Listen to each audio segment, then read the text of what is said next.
Live from the SABC's Auckland Park headquarters, welcome to this Workers' Day edition of the Watchdog. My name is Vuyo Mvoko. Thank you for tuning in.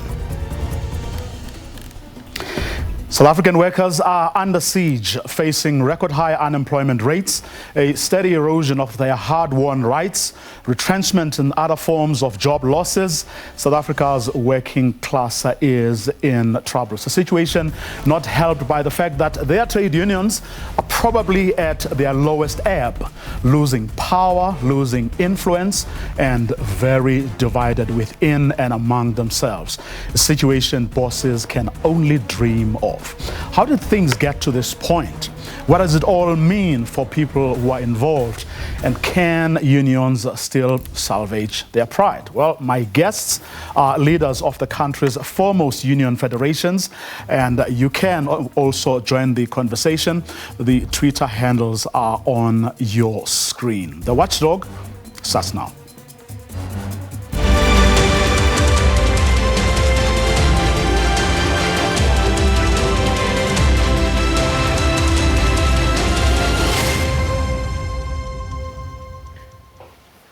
Let me introduce you to our panelists for this roundtable, representing the Congress of South African Trade Unions. COSATU is its president, Zingi Swalosi. Rifda Ajam is the General Secretary of the Federation of Unions of South Africa, FEDUSA. Her South African Federation of Trade Unions, SAFTU, counterpart is Zwelinzima Vavi. Good evening to all of you, and thank you very much for being part of this conversation. Thank you for you. Thank you. Thank you. An interesting exercise some of my colleagues took us through over the past a couple of days, where they asked a lot of, ordinary union members, of course, as well as trade unions, just about whether, there is something to celebrate this particular Workers' Day. And it was interesting how almost overwhelmingly people didn't feel that certainly this year we have a lot, or workers have a lot to celebrate. So what would be your view, Zingi? Vuyo, indeed, as you correctly say, that the Workers' Day is meant for a day of reflection for workers in our country and across the globe on what is it that we have attained, but what are the challenges.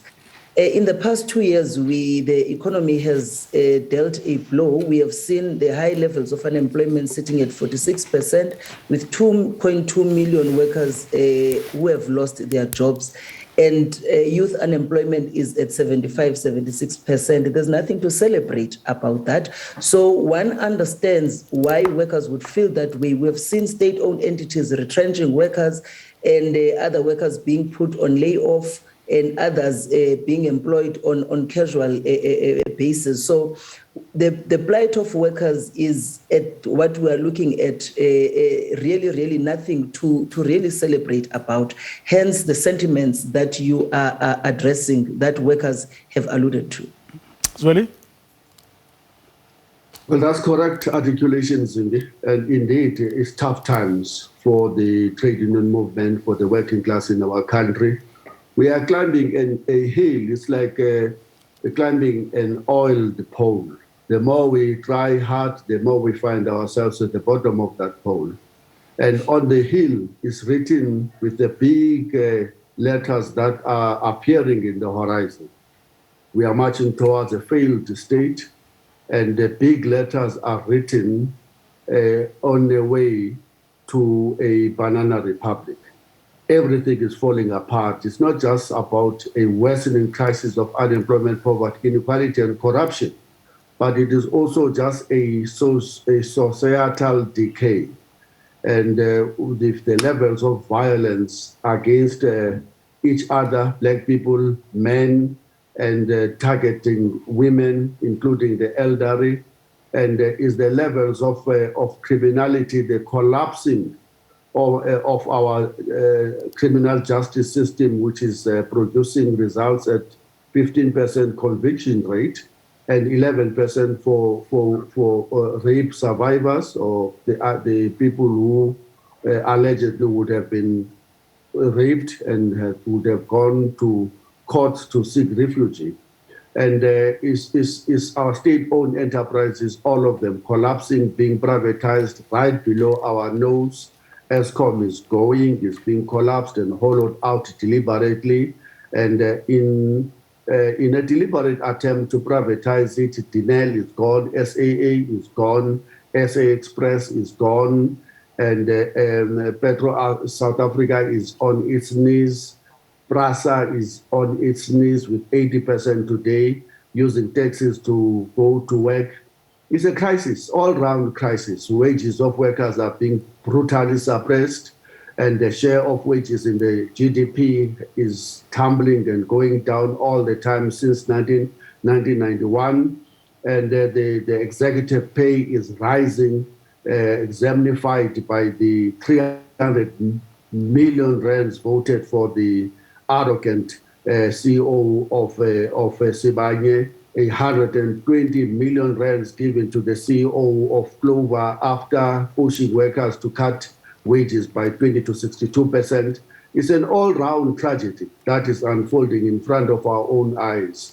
And so, yes, there's little to celebrate, and except that May Day must always be used to galvanize workers, to say to them, you are probably facing the worst attacks to ever have been experienced by trade unions in South Africa. It's a combination of a government that has been captured by capital, as well as by a brutal capitalist system that is meting out only misery to workers and to their families. And it's tough times for any worker in South Africa today.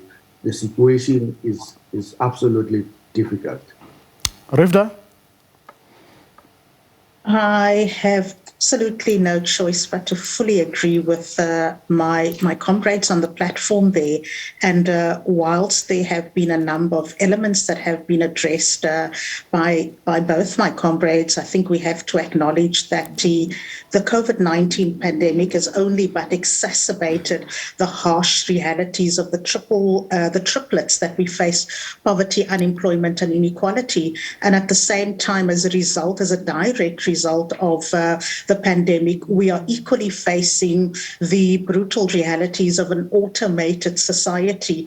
It is teleworking, remote working, and forcing our workers into a new normal where automation, ultimately robotics and artificial intelligence, is only driving many of those factors. But I equally want to take a slightly different view as well, Vuyo, in the fact that whilst we are facing a crisis, we have to understand that the day must be commemorated to safeguard the hard-fought victories that workers have achieved over the years. And those victories we have to protect with every fiber of our being, failing which we'll be going into a further regressive state, and equally so, a situation where we will be giving the upper hand over to the other side of the divide on a platinum platter. So from our side as FDUSA, we acknowledge the harsh realities, but equally so, we have to defend those hard-won gains. And I want to talk about those hard-won gains first, because across the board, all of your federations put that particular matter right up top of the list of what workers have to unite around. And I was looking, Zingi, at your May Day pamphlet. Right at the top is defending collective bargaining and worker rights. What, in COSATU's view, is happening on that front? In other words, where are we seeing, the worst, of these cases where the collective bargaining and worker rights are being trampled on? Well, Vuyo, the first place where workers' rights have been trampled upon, it is within government. When the government reneged on a signed wage agreement of 2018, Resolution 1 of 2018, that's where the whole disregard of a signed agreement started. Because when we warned government on this matter, we said the private sector will follow suit. And we have seen that. We have seen in the private sector employers making a number of excuses in different sectors of our economy and citing COVID for some reason that they are unable to accede to what they have already agreed to.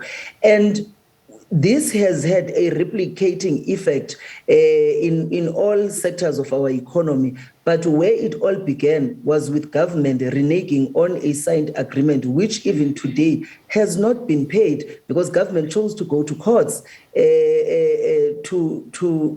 to fight that battle, understanding that workers would not have such a muscle to go to court. But also there was no need to do that, Vuyo, because that wage agreement, when it was signed, there were no courts. Government only needed to do, and we still demand that government must do that because they must respect the collective bargaining. You can't be a government that advocate for workers' rights under the Department of Employment and Labor that must supervise the implementation of those progressive policies that we have agreed to and that we have won under very difficult circumstances. And then the very same government tramples upon the very same fundamental rights of workers as it relates to collective bargaining. This is a fight that we are not going to shy away from. That is why we continue to call for the unity of workers, because once we are divided on these matters, once we look at each other in terms of the emblems that are in our own T-shirts, as employers, as you have said, be it in the private or in the public sector, will continue to win the day because workers are divided. Sweli, I mean, your biggest affiliate is in the private sector primarily, or has a huge presence there, and you have, of course, several other affiliates that are in the private sector. Is the experience Zingi has just described, in other words, what is happening in government, any different from what is happening in the private sector? Not at all. The push against collective bargaining and centralized bargaining in particular is also happening in the private sector. Zingi is so correct. They look at the recent engineering strike. You know what the employers were doing to try and divide workers? They will go to the shop stewards in each and every workplace, in each and every factory, and offer them even higher salaries than what these workers would have gone into the strike for in the first place, in a deliberate attempt to divide shop stewards from other shop stewards, and in the process they weaken the strike. And before you know it, we have shop stewards that are saying to the union, look, we've gone to a strike demanding 8-9%. We are being offered 10-12% and above by these factories. It was a deliberate strategy. It's a divide and rule. It's not like those factories suddenly fell in love with the demands of workers. They were deliberately trying to weaken the strike, weaken solidarity of workers, and eventually crush the union. Luckily, they didn't succeed. The leadership of NUMSA saw that and immediately ensured that there is a settlement that is in favor of workers. Look at what they did. The plastic bosses, some 3-4 years ago already, they pulled out and they imposed a very down conditions across the board. They paid workers in the rural areas lower wages than workers in the big cities. And in the process, they broke down solidarity. Workers went out on the strike, and those workers remained locked out 3-4 years down the line after the employers have done that. It's a massive attack, this attack on collective bargaining, left, right, and center. And the government have basically begun a process. I wonder whether they are aware of what are the full ramifications of what they've started in the public sector. Because as soon as they reneged on a signed agreement, the security bosses did the same. They signed an agreement with the unions in the security sector. And once they saw what government was doing, they also went to court to claim that they no longer able to afford what they have signed in favor of workers just a month ago, because there's now COVID, and they put all manner of excuses, same excuses that you would have heard from Clover bosses when they were now cutting, no longer increasing, demanding that the workers must agree to cut their wages by 10 up to 62% in some of the positions. I mean, it's a full-scale war being waged against the working class. And as a result of that, as I was saying, the share of wages in the GDP is going down. The workers' salaries are being suppressed brutally. The many decades of gains are being taken away slowly and sometimes even faster than we are realizing. More and more workers are being sent back to the 1970s. They are working 7 days a day, and the Clover strike was about defending the overtime pay on Sundays and 1.5 time pay for Saturday work. All of that is under siege. Every gain we have made in the 70s and 80s and is now suddenly under a spotlight of a relentless bosses wanting to take away everything that workers have gained over a long period of time. And that's why it is actually a tragedy that yesterday we were all celebrating May Day in our different corners, and we only shout unity when we speak about the Workers' Day and May Day, and in between that we're doing very little to come closer to one another and to realize that the power of workers is diminishing under our leadership. We've allowed the political formations to divide us, and we are maintaining those divisions to the benefit of the bosses. and therefore the crying slogan for this year ought to be that there should never again be a May Day celebrated by 3-4 different federations and 11 unions. We've got to use 2022 as part of a realization that this country requires a united labor movement.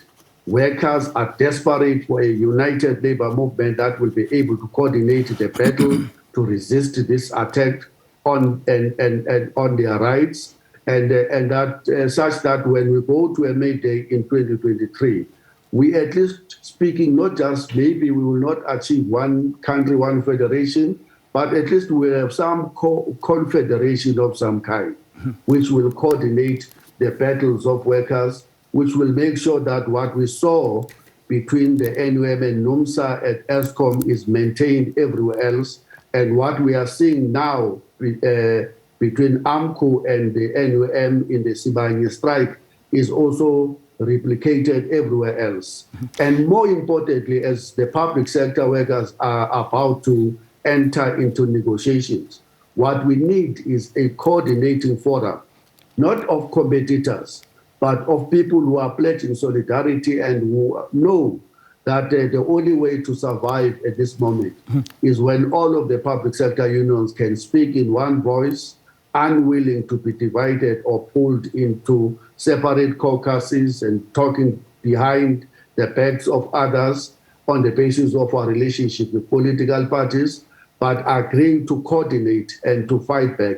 We've got to reverse and to stop the current wage freeze in the public sector. And the only way we can achieve that is when we coordinate better in this round of negotiations. Okay, Rifa, I mean, I'm going to ask both of you and Zinga to tell us whether you agree with what Zweli has just said and whether the examples he has cited are perhaps the way to start this. But before we do that, I just want to ask you, from your own assessment, how did we get here? In other words, where did union leaders drop the ball and led to a situation, the situation that you are all finding yourselves in today?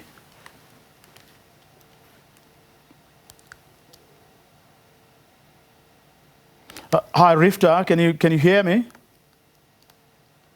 Vuyo, apologies, there's just a technical glitch. Can I ask you to kindly just repeat? Well, I was saying, just from your own analysis, how did we get here? In other words, where did you, union leaders in particular, kind of dropped the ball, that which then allowed, whether it's government, whether it's private sector players, to, to capitalize on and lead to the situation that all of you agree is disastrous?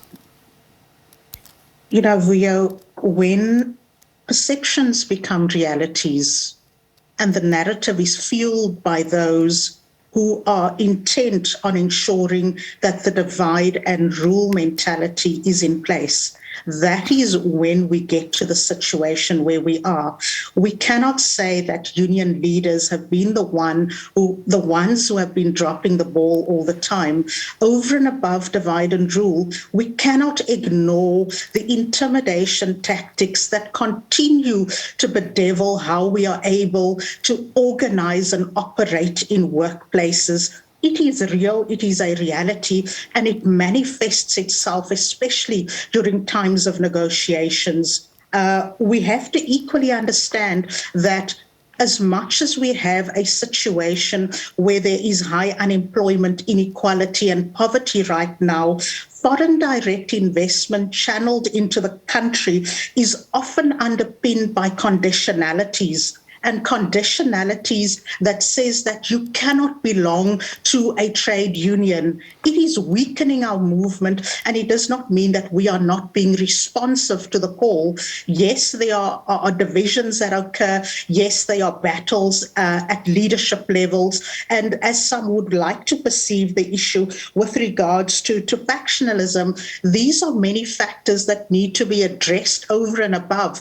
I can only speak from a fiducia perspective, and as such, my fellow leaders and comrades would be able to articulate the positions there. But those perceptions, we have to dispel those myths that occur out there. As a leader from fiducia, we are mandate-taking organizations. When we go into the chambers, we are on those instructions that have been given to us by our members on the ground floor. We are accountable to them, and as such, we have to ensure that we protect those rights. The ball has in no way been dropped. When you take into account, Vuyo, both of the issues that Comrade Zingi and Comrade Zweli have identified, how do you then backtrack to say that the attack on collective bargaining already started in the private sector?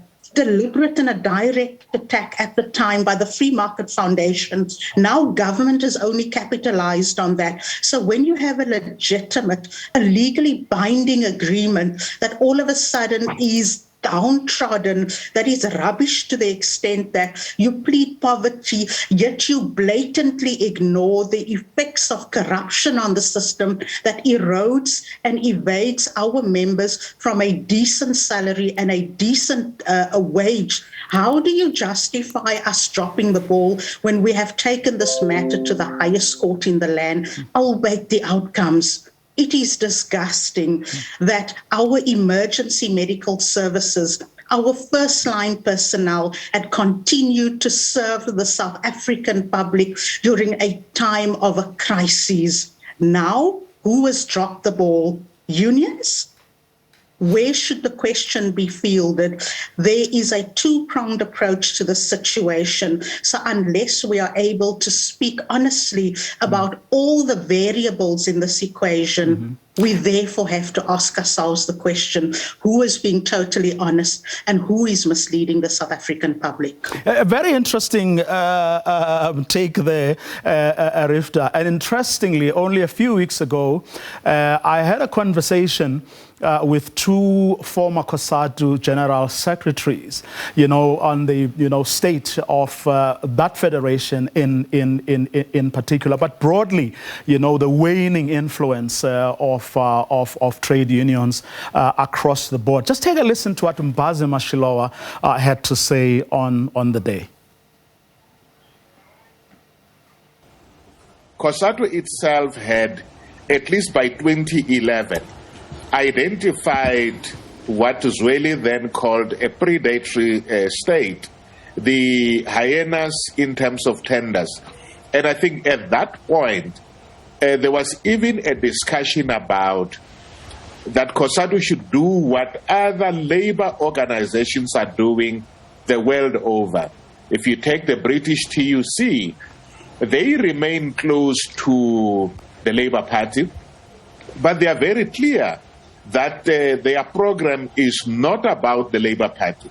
Their program is about how do they improve, first, the conditions of workers on the shop floor, but secondly, how do they link them up with those of other workers, and that they are prepared to be able to work, discuss, engage, move forward the economy with whoever is in government, and that they empower more their workers to go that route. So, Linzima? No, you was quoting what I said way back in 2011 when I was still the General Secretary of the Federation. In my view, the reason why unions are losing influence are informed by the two main factors. The first one is that there is a general anti-trade union sentiment which is growing even amongst the black middle class.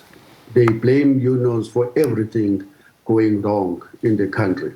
And for unemployment, they're saying blame unions for demanding high wages.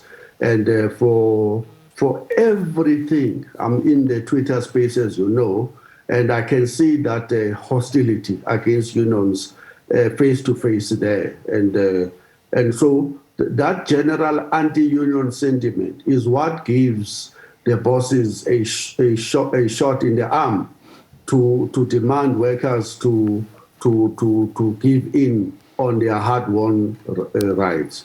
The general capitalist system, in particular in the aftermath of both Reagan and Margaret Thatcher, is the one that wants to solve every crisis facing society at the back of workers.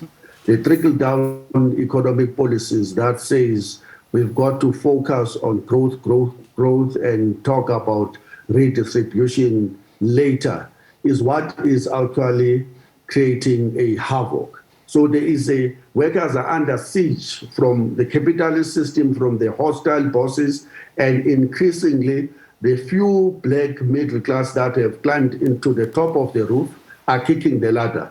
They are now HR managers. They have been won over by the ideology of greed, of me first, to hell with everybody else.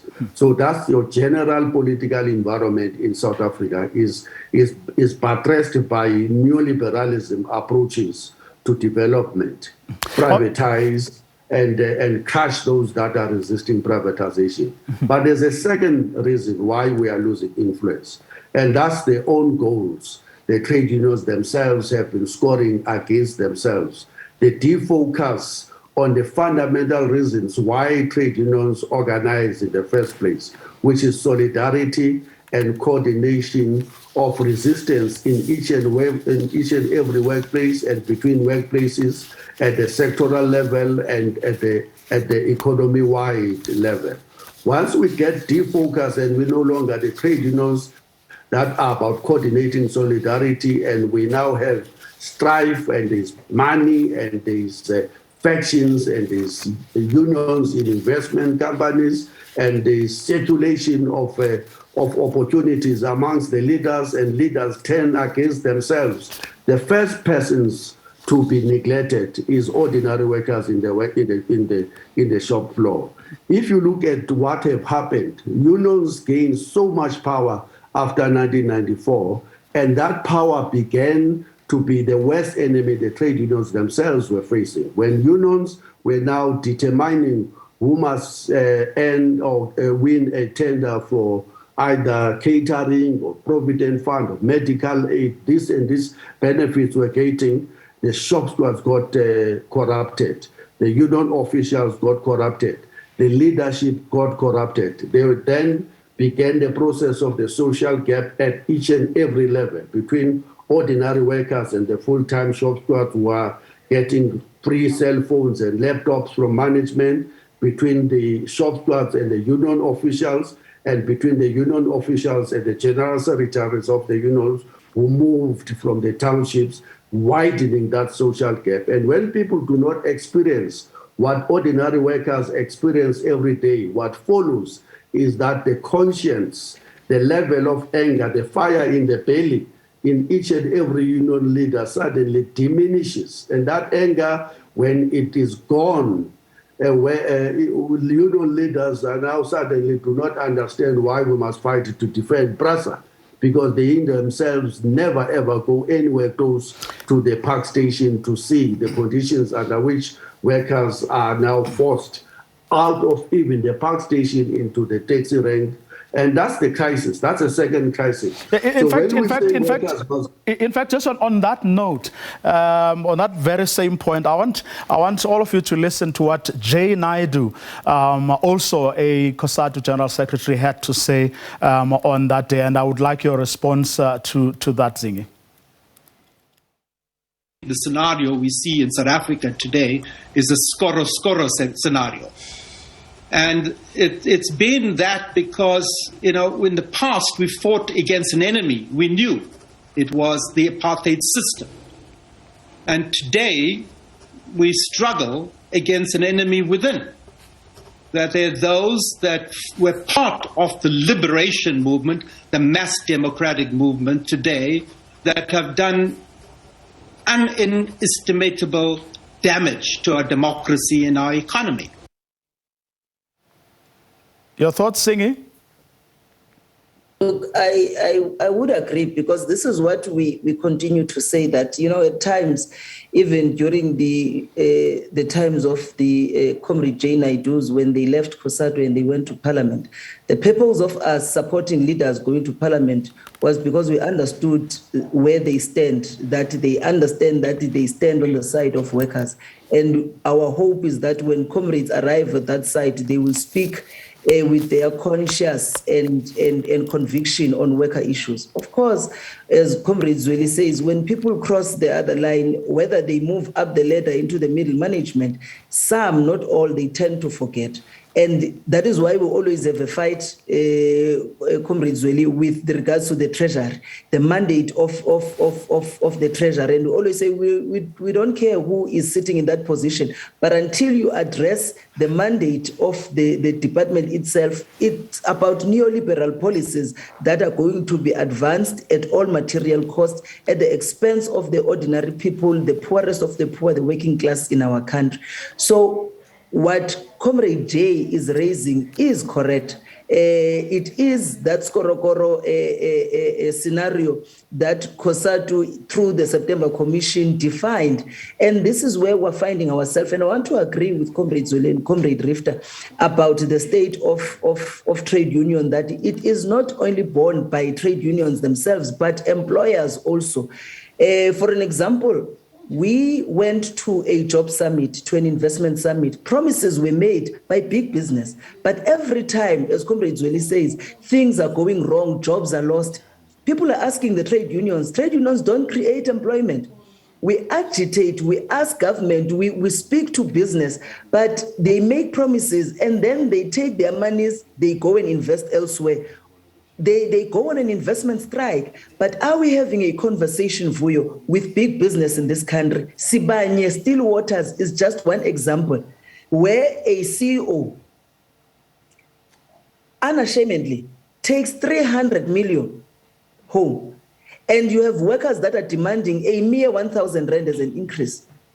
And workers must go over, 52 days now on strike just to get 1,000 rand. When a CEO is sitting comfortably at 300 million, how do you justify that? Within Rustenburg area, within the Marikana area, you have people that are living in abject poverty, who are living their lives from the rubbish bin. And you have CEO, middle management, that is taking away what workers have produced. I mean, this economy resides and rely on workers to build them, but workers are the last one. Trade unions are doing their level best, and I can tell you, Vuyo, in the last 2 years of COVID, We have seen progressive interventions that the labor federations have done, organized labor, in trying to put a little bit of comfort to workers. A number of interventions that have come about, but where is business, where is government on these matters? And I want to say, as Kosatu was saying, if politicians, they want to fix our economy, Vuyo, then they must deal with real obstacles to growth. Corruption is one issue that the government is not necessarily seeing that is prepared to deal with, because you see small individuals that have stolen being dealt with, but the big ones that are the drivers, the ones that are heading corruption, both in the private sector, no one is dealing with them. It will be forever. You know, when politicians must go to court, they start mobilizing the very same poor people that have no work to go to. You ask yourself, why would courts be full when politicians must appear before the courts? Where are these people? Are they not supposed to be at work? But that politician forgets the fact that those people that are supporting him when he appears in court or she appears in court, it is a reflection of them not having a work to go to. That is why they are flocking at court. But at the same time, we're not addressing the issue of big business who take money through corruption and who are corruptees. Others, they take money out of this country, the illicit financial flows that are collapsing SARS. We are not dealing with issues of load shedding the way we should. Which company is going to come and invest in a country where there is no guarantee? Eskom is collapsing. We are having commissions after commissions, but we really do not have action that is taken to really fix Eskom. We have cable theft. We see people stealing cable, but we see no action being taken. Others are undocumented foreign nationals who are in our country. We see media going in, speaking to them, but there is no reaction after that. You see collapsing state-owned entities, Vuyo. Comrade Zweli spoke about this. What is the role of SOEs? The role of SOEs today is no longer playing the role that it was supposed to, but we see people milking them until they are dry, until people see that indeed there is a justification to outsource them. These are issues that politicians and big business must begin to fix, because if it does not happen, including outsourcing, because outsourcing is taking away a permanent employment from workers and putting workers under casual working environment. These are the issues that trade union continue to speak about. But I must agree that when we are not united as trade unions, when we are competing and not complementing one another, it's going to be difficult for us to really champion these issues. Okay. You know, Comrade Zweli, you spoke about one federation, one country, one sector, one union. And I agree. This is what Kosatu's slogan is about. We need to move to cartels. We don't have to belong to, as you say, to one federation, one country at the moment, because it's going to take, it has to start organically from the shop floor. But we can work together in ensuring that we raise one voice on a number of issues. At the level of NEDLAC, Comrade Rifter would agree. The issues that we came about of the 63 billion that has been released to 5.5 million workers, it is a result of working together. The issues of domestic workers being moved from a mere 6 rand to 23 rands, 19 cents an hour, over 6 million workers in our country, through the national minimum wage, which we continue to say that this is what Comrade Zweli, you will know that even during your leadership in the Federation, we have been fighting for to have that national minimum wage so that we're able to use it as a stepping stone towards a living wage. These are battles that we need to fight united as a trade union movement moving forward. But if we continue to be in competition, even where we should be united, I want us then to the winner will be the employers. Okay, I want us to then explore at least some of the things that can bring you all together in a very real and practical way, because we can, I mean, all four of us here whinge and moan about anything and everything, but if we don't get to solutions in the end, the situation that you have all of you eloquently described is not going to change anytime soon. Let's start then with perhaps the NEDLAC issue that Zingi you have just raised. SAFTU, for example, is not part of the arrangement. To what extent are the two of you then prepared to make that a very big issue and fight for it? Rivda? Comrade Vuyo, let us contextualize the discussion and put the understanding on the table that the formation of NEDLAC, the National Economic Development and Labour Council, a council that is advocating and advancing a premier social dialogue institution on issues affecting workers, issues that have a socio-economic impact, in particular, and how we have been able to find a number of interventions at this very social dialogue institution. We start with the gains during the hard lockdown, the COVID TERS initiative, the distress grant, the interventions for households as a result of income insecurity. There are a number of issues that we can identify, but it is very important that the narrative out there in the media needs to be clarified once and for all. This is not an exclusive club. This is not a club that is dictated by three federations that has seen the birth and the formation of NEDLAC. The criteria is very simple, Vuyo. Bring your audited membership figures and we are able to advance the issue. It is simple.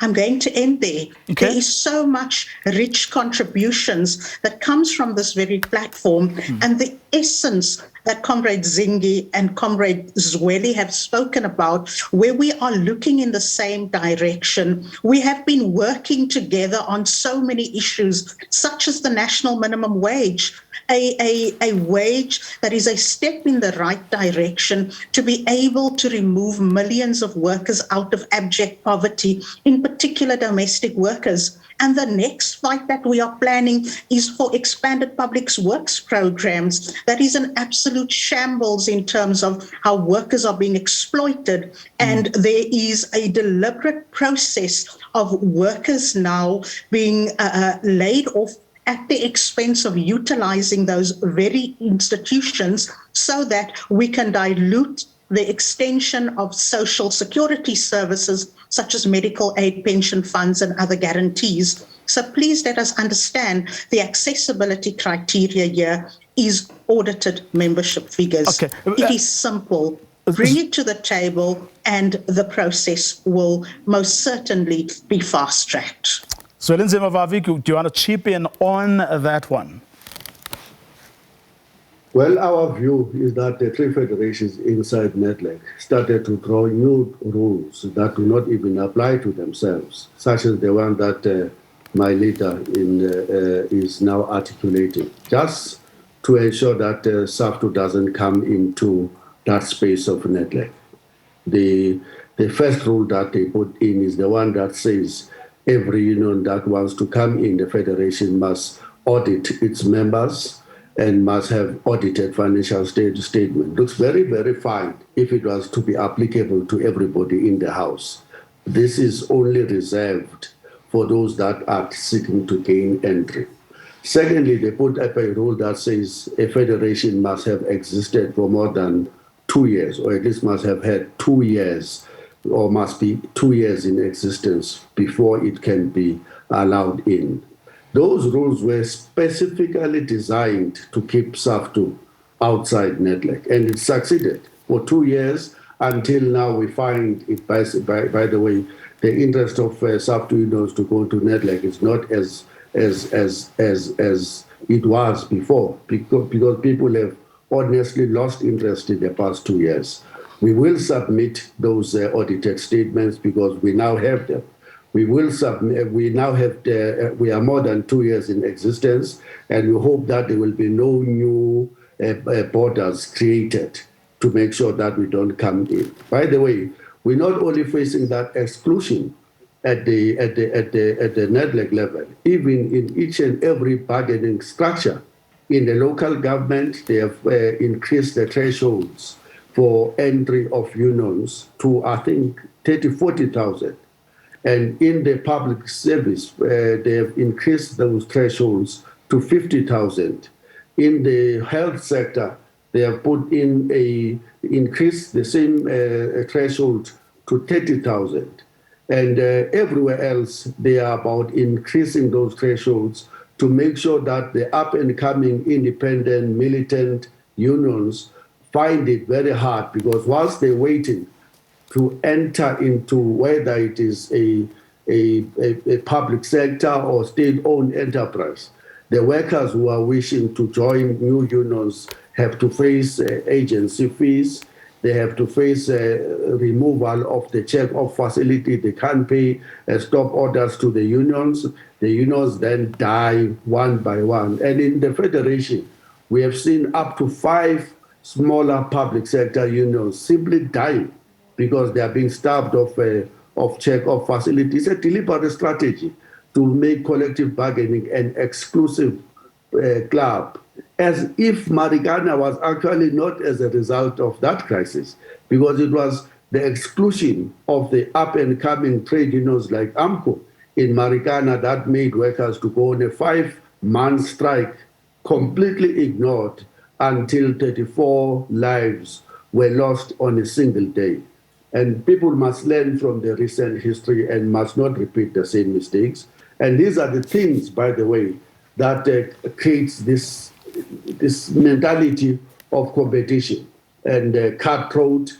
We can only survive if we destroy the one next door, because we're going to be disturbing the arrangement that we have inside. It's totally uncalled for. It is unfair. And for us to continue to work together with unions, we must be able to get rid of those type of small irritations and allow unions to join. Yes, we believe in the principle of majoritarianism, but we don't believe in the abuse of that principle in order to deny workers their constitutionally guaranteed right to freedom of association. Okay. Now, speaking of a competition, if one leader of one political party's comments yesterday is anything to go by, all of you may be in for yet another competitor. Take a listen to what Julius Malema had to say yesterday. We are having a labor desk because we are preparing to have an EFF union. The union of the EFF is inevitable, and that union will never sell the workers out. That union will always be on the side of the workers. So the EFF union is coming. This is just a warm-up. Mkhalipi, Komisa Mkhalipi, Klengiwe, the head of labor desk, she's still warming up. We're preparing to do a union and not a Mickey Mouse union that is in cahoots and in bed with the employer, because a lot of unions are with the employer and not with our people. COSATU is even worse. NUM is worse than worse. AMCU is still better than. Zinge, is that a solution to the problems unions are currently experiencing? I think Julius is complicating the already complicated situation. But firstly, let me just go back to the issue of NEDLAC. I think, Comrade Zweli, the rules of NEDLAC have not changed. They are the same rules, Comrade Rifta, if my recollection is correct, that were there when Comrade Zweli was still in COSATU, where CONSAU, the federation that was the smallest, could not remain in NEDLAC because of these two rules that you were mentioning, Comrade Rifta. So nothing has changed. The issue of threshold, Comrade Zweli, is the issue that has always been there. There are unions in COSATU that have joined the federation, Comrade Zweli, who even now are not big enough to have the majority, and therefore they are locked out of that collective bargaining council. So it is what is taking place it is not directed to a particular trade union or to a particular federation. But I must also say that, you see, EFF says COSATU is even worse. I don't know how. When COSATU says it's even worse, when Julia says trade unions are sleeping with employers, I don't know which trade unions are sleeping with what employers. And if EFF as a political party is going to have a trade union of its own, whether it's a trade union or federation, I don't know what they're going to be bringing. They are even probably worse than COSATU. When COSATU is accused of being in alliance with the ANC, when we are not the African National Congress, when we're independent of the ANC, and you're going to have a trade union that is an EFF trade union, what is that? That is a political party itself that has its own trade union, and if that political party comes to power, what becomes of that trade union? And I don't know, unless they are taking probably a model that may seem to be looking like what is happening in China. I don't know what they have in their mind, but we will see. You know, South Africa is a very democratic country. We have so many. Now you are talking to 3 federations. I don't know how many federations we have in South Africa and how many trade unions we have in this country. Small pockets. And this is what, Vuyo, divides workers and allows the employer to win, because every time we have every time we don't see eye to eye on a matter, then we split. We go and form a trade union. You split, you go and form a trade union. How is that going to strengthen ourselves? How? Every time leaders are supposed to go and account, they run away, or if they're not happy with something, they run away. They may be correct not to be happy. But the solution is not for you to then go and form a splinter, because forming a splinter from what you were part of divides the workers even further. We must now work towards the unity of workers, because what workers are faced at the shop floor, it's got nothing to do with them belonging to a political party. Okay. SAFTU has members of NUM, of the EFF. They have members who belong to the ANC. So as COSATU, so as FEDUSA, so as NACTU, because workers, when they get into the workplace, it is not about political parties. It is about the workplace issues that workers are confronted with on a day-to-day basis. Then workers will go out during the elections and go and vote for the political party of their choice. Mm-hmm. Because if it was not the case, Fuyo, the ANC would be receiving the equal number from the workers as COSATU has. The reason why the entire membership of COSATU is not automatically voting for the ANC, it is simply because workers go back and go to their own political parties. Okay, we've seriously run out of time, but Rifta, 3 things that you believe as these federations, you can unite around and craft a whole new way of doing things in the interests of their workers to address the issues of collective bargaining, working rights, and unemployment. 3 things.